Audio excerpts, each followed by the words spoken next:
मोजां नङा ओरैबायदि बाथ्रा बुंदों बिसोरो जे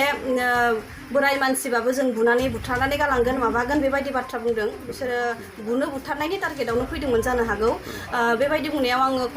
चक्रखौ बुंदोंमोन आङो जे नोंथाङा जे बोराय बोराय होननानै बुंबाय थादों नोंथाङाबोथ' सेंग्रा मानसि नङा नोंथाङाबोथ' बोराय सासे बोराय जानानै बोरायखौ माबायदि बिदि बुंनो हागौ होननानै बेवहाय बियो एसे सिरि थादोङो आरो बिथाङानो बुंदोंमोन जे बिथाङा कमलखौ आं दानो दानस'हैगोन होननानै बाथ्रा बुंदोंमोन बिनि ग्रुपखौ लानानै दानस'हैगोन होननानै बुंदोंमोन लोगोसे कनक दं जोंहा कनक दादि बेखौबो बिथाङा बुख्रुबहैगोन सुख्रुबहैगोन होननानै बाथ्रा बुंदों आरो अकना बुंदोङो जे सालबारि मानेयाव जिल्लायाव थांनो हाया सालबारियाव माब्लाबाबो नोंसोरनि फादारखौ थांनो होनाङा जुदि नोंसोरो जुदि रायज्लायनो गोसोबा नोंसोरो न'निफ्राय लिरनानै हर प्रेसिडेन्टनि दायित्वखौ नांला होननानै जों पार्टियाव ओंखारनो होला होननानै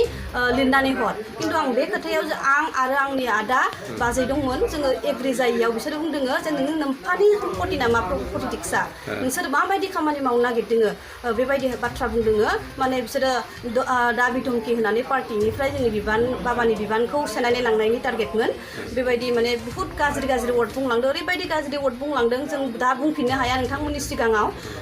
होख्राव होख्राव गाज्रि बेबहार खालामलांदों आरो सानैसोखौ आं सिनाया बिथांमोना आखाइ सौयै सौयै बाथ्रा बुंदोङो बेबायदि बाथ्रा बुंनायाव जों जोबोर गिनाय मोन्दों बेनिखायनो जों जुदि माबाफोर जोंहा फादारा माबाफोर जाब्रबथाय जायोब्ला जानो नाङा माबाफोर जायोब्ला जों मैयानि हराव फैनाय चक्र आरो बिथां अकनमोनखौनो बिनि दायनिगिरि होननानै सानगोन होननानै जों सानबाय आरो लोगोसे आं चिफ सार आरो लोगोसे जोंनि पार्टिनि UPPL पार्टिनि जायफोर दैदेनगिरिफोर दं बिथांमोनखौ आङो एसे उसित तदन्त लानांगौ होननानै आं सानबाय आरो बिथांमोनहा गावसोरनिखौ भिडिअ खालामदों होननानै खालामजानो गिनानै बारे बारे मबाइलफोरखौ नोजोर होबाय थादोङो भिडिअ लानो होआखै लास्ट ममेन्टआव जोंनि सासे उन्दै गथ'आ एसे माने गोजाननिफ्राय भिडिअखौ खालामदोङो क्लियार जायाखै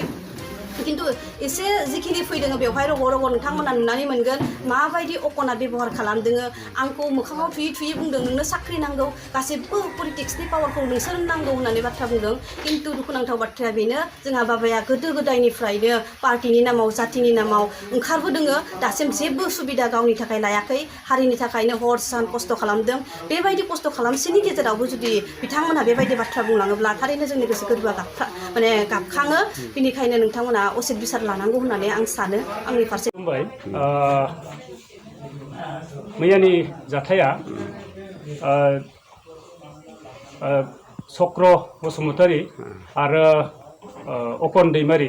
बिथांमोन सानैखौ आं मोजां सिनायदों बिथांमोननि दैदेननायाव जोंनि सिथ्लायाव 30 जनसो आरो बायदि लामायाव बेसेबांबा दं बेखौ मिथिया सिथ्लायाव 30 जनसो मानसि फैनानै गिबियाव जों आलासि फैनायखाय जिरायनो होदोंमोन जिरायनाय लोगो लोगो बिथांमोना होनदों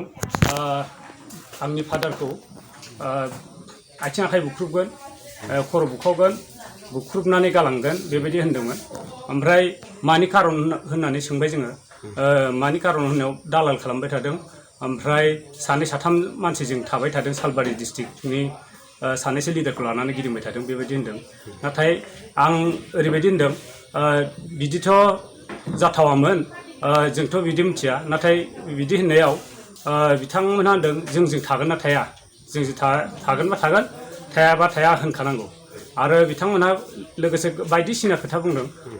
कमल नार्जारी सालबारि ब्लकनि जेनेरेल सेक्रेटारि बिथांखौबो दानस'गोन फुथारगोन बेबायदि होनदों गोबां माने थ्रेटेनिं होफैदों लोगोसे कनक बर' सालबारिनि बे आदै बिथांखौबो माने बुथारहैनो गोनांमोन दा हराव बुथारहैखोना माखो मिथिया उनाव बिथांमोनहा लास्टाव बुंनायसै सालबारि डिस्ट्रिक्टनि आंनि फादारा लिरना होनांगौ माने आफादगिरि बिबानाव थाला होननानै आरो लोगोसे बिथांमोनहा ओरैबायदि बुंबावदों सालबारि डिस्ट्रिक्टआव बे थाङालासिनो मथनगुरियावल' थायोबा थाथों सालबारियाव थाङोब्ला बिथांखौ माबा मोनसे बुथारनाय जागोन बा बुनाय जागोन होननानै बुंदों बिथांमोनहा बेबायदि बुंनायखौ आं जोबोद दुखु मोनदों आरो लोगोसे बेबायदि बुंनायाव जोंनि फादारजों लोगोसे जोंनि न'खरनि गासैबो सोद्रोमाफोरा जिउआव एसे खैफोद गोनां जानानै दङ बेखायनो जों सालबारियाव थाङाब्ला जोंहा जाया साब डिभिजन बायदिसिना अफिसियेलि खामानियावबो जों थांनांगौ बेखायनो UPPL दोलोनि मानगोनां एक्टिं आफादगिरि